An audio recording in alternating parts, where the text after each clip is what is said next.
Christmas could be complete without attention to those who are less fortunate than we. Thomas was one of the original apostles of Jesus, known especially in the Gospel of John for doubting the resurrection until he could see for himself that Jesus, who was truly dead, was now truly alive. Tomorrow we will explore the gift of the doubting Thomas, whose feast day is December 21st. But in today's reflection, we consider another important aspect of the Apostle Thomas, his irrepressible and generous spirit that has inspired nations all over the world. It is said of St. Thomas that it was he who traveled all the way to India and converted the Magi who followed the star to Bethlehem.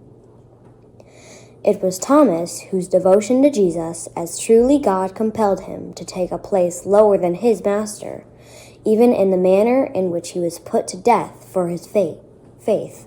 And it was Thomas who inspired the notion that at Christmas we pay special attention to those less fortunate than we. This urge to give and share is deep within us, even when we don't have an overabundance.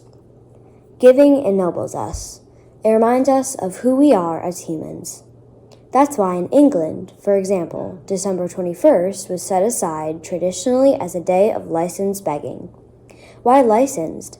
Because it has always been the case that beggars could receive rough treatment for harassing those they importune. In our day, it would be the homeless person on the street corner holding up a sign saying, "Anything helps," who causes discomfort to the drivers going by. So, historically, on December 21st, poor women, for example, were permitted to go door to door and safely ask for alms. This annual custom was called Thomasing, mumping, or a gooding, for it was considered good for one's soul to give. Thus, this song sung by the indigent women as they went door to door, announcing their presence. Well a day, St. Thomas goes too soon away. Then your gooding we do pray, for a good time will not stay. St. Thomas Gray, the longest night and shortest day. Please to remember St. Thomas's Day. The custom died out in the early 20th century as charity became more institutionalized and attitudes to begging hardened. Many registered charities in Britain, however, observe St. Thomas Day by choosing to make their payments then.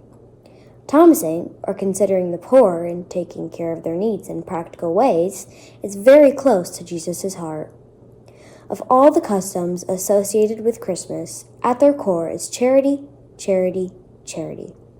The kind that gives, but not ostentatiously. Giving in the spirit of Christmas always preserves the dignity of the other.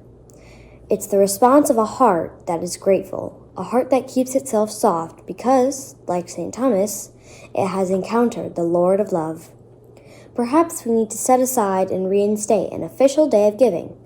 Not that we only give that day, but that at least once a year we truly dedicate ourselves to seeing Jesus in the faces of the poor.